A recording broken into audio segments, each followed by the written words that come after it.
महाशिवरात्रि पर पढ़े यह कथा, मिलेगा व्रत का पूरा फल। जान लें शिव पूजा की सामग्री। महाशिवरात्रि का दिन भगवान शिव के आशीर्वाद को प्राप्त करने का दिन है। इस साल महाशिवरात्रि का व्रत 8 मार्च 2024 को रखा जाएगा। महाशिवरात्रि के दिन शिवजी के भक्त श्रद्धा और विश्वास के साथ व्रत रखते हैं और विधि विधान से शिव गौरी की पूजा करते हैं। ऐसा कहा जाता है कि महाशिवरात्रि के दिन भगवान भोलेनाथ पृथ्वी पर मौजूद सभी शिवलिंग में विराजमान होते हैं। इसलिए महाशिवरात्रि के दिन की गई शिव की उपासना से कई गुना अधिक फल प्राप्त होता है। इस दिन व्रत रखते हैं और शिव परिवार की पूजा करते हैं। पूजा के दौरान महाशिवरात्रि व्रत को सुनना भी फलदायी होता है।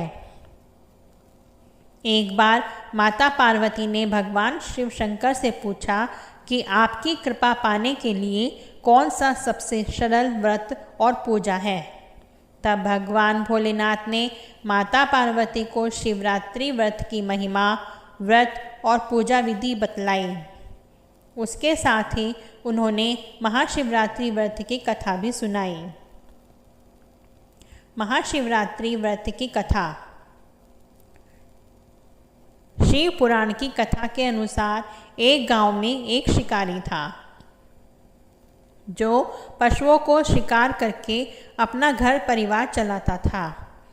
वह गांव के ही एक साहूकार का कर्जदार था। वह काफ़ी प्रयासों के बाद से भी कर्ज से मुक्त नहीं हो पा रहा था। एक दिन क्रोधित होकर साहूकार ने उसे शिव मठ में बंदी बना लिया। उस दिन शिवरात्रि थी। शिकारी उस दिन शिवरात्रि की कथा को सुनो। शाम के समय उसे साहूकार के सामने पेश किया गया। शिकारी ने वचन दिया कि अगले दिन वह सभी कर्ज को चुकाकर मुक्त हो जाएगा। तब उसे साहूकार ने छोड़ दिया। शिकारी वहाँ से जंगल में गया और शिकार की तलाश करने लगा।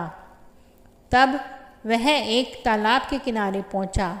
वहाँ पर वह एक बेल के पेड़ पर अपना ठिकाना बनाने लगा। उस पेड़ के नीचे एक शिवलिंग था जो बेल पत्रों से ढका हुआ था। उसे इस बात की जानकारी न थी। बेल वृक्ष की टहनियों को तोड़कर वह नीचे फेंकता गया और बेलपत्र उस शिवलिंग पर गिरते गए। वह भूख प्यास से व्याकुल था। अनजाने में उससे शिव पूजा हो गई। दोपहर तक वह भूखा ही रहा। रात में एक गर्भवती हिरण तालाब में पानी पीने आई।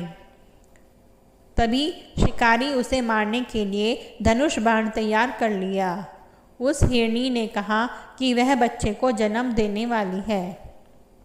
तुम एक साथ 2 हत्या ना करो। बच्चे को जन्म देकर तुम्हारे पास आऊँगी, तब तुम शिकार कर लेना। यह सुनकर शिकारी ने उसे जाने दिया। कुछ देर बाद एक हिरण और हिरनी आई तो शिकारी उनका शिकार करने को तैयार हो गया।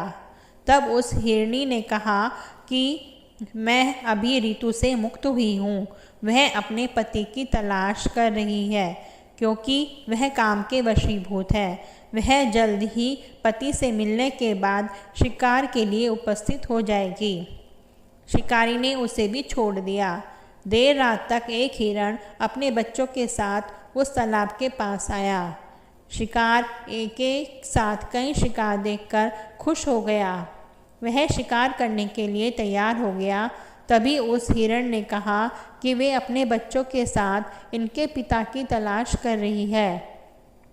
जैसे ही वे मिल जाएंगे तो वह शिकार के लिए आ जाएगी।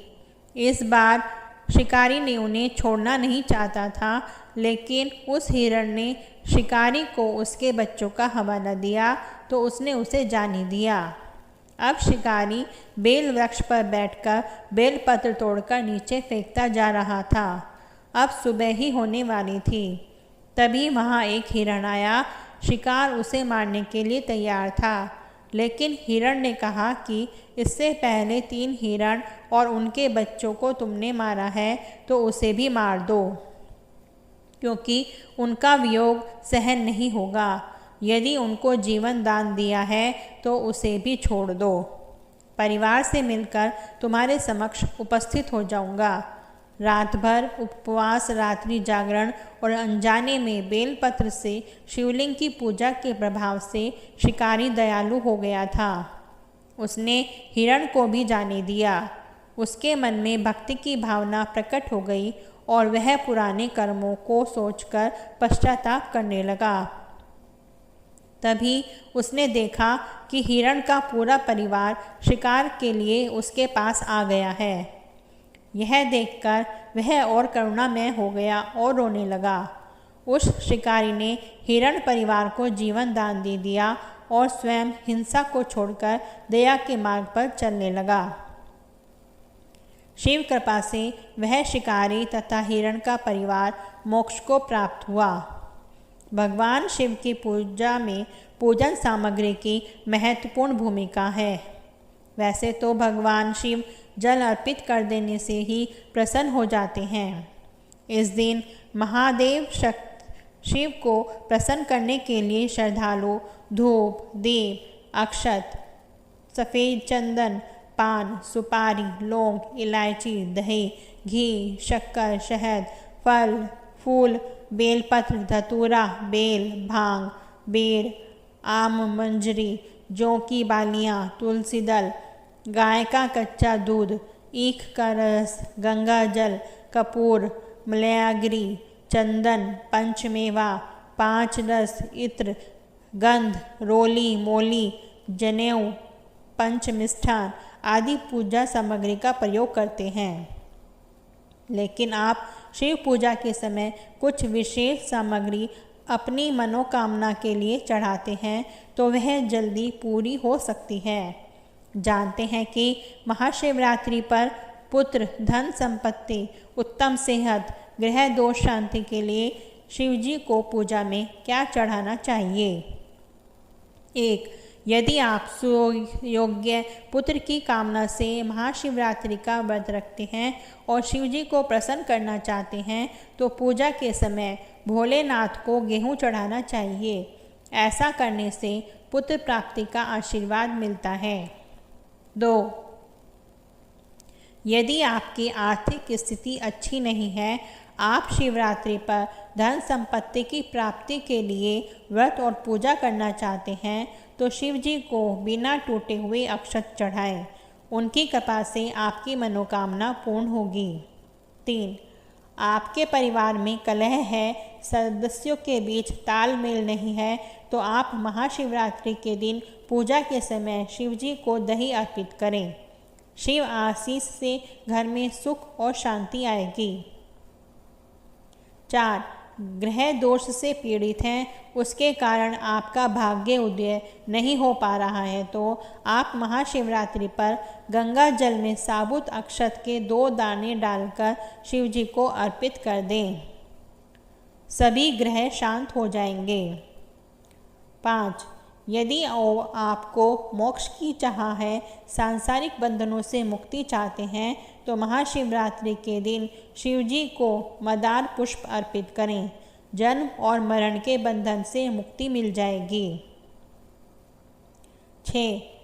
आप घोर कष्ट और परेशानियों से घिरे हुए हैं तो शिवजी को शमी के पत्ते और जौ अर्पित करें। महादेव आपके कष्टों को दूर करेंगे। 7. आपको मोक्ष या भौतिक सुखों की चाह है तो शिवजी को गंगा जल से अभिषेक करें। 8. शिवजी को गाय का शुद्ध घी अर्पित करने से वंश वृद्धि होती है। दूध चढ़ाने से बुद्धि तेज होती है। 9. शिवलिंग पर शहद चढ़ाने से यश कीर्ति बढ़ती है, मन अध्यात्म में लगता है। 10. शिवजी को भस्म चढ़ाने से समस्त पापों का नाश हो जाता है। ओम नमः शिवाय। दोस्तों, अगर आपको यह कहानी अच्छी लगी हो तो इसको लाइक, शेयर और कमेंट करें।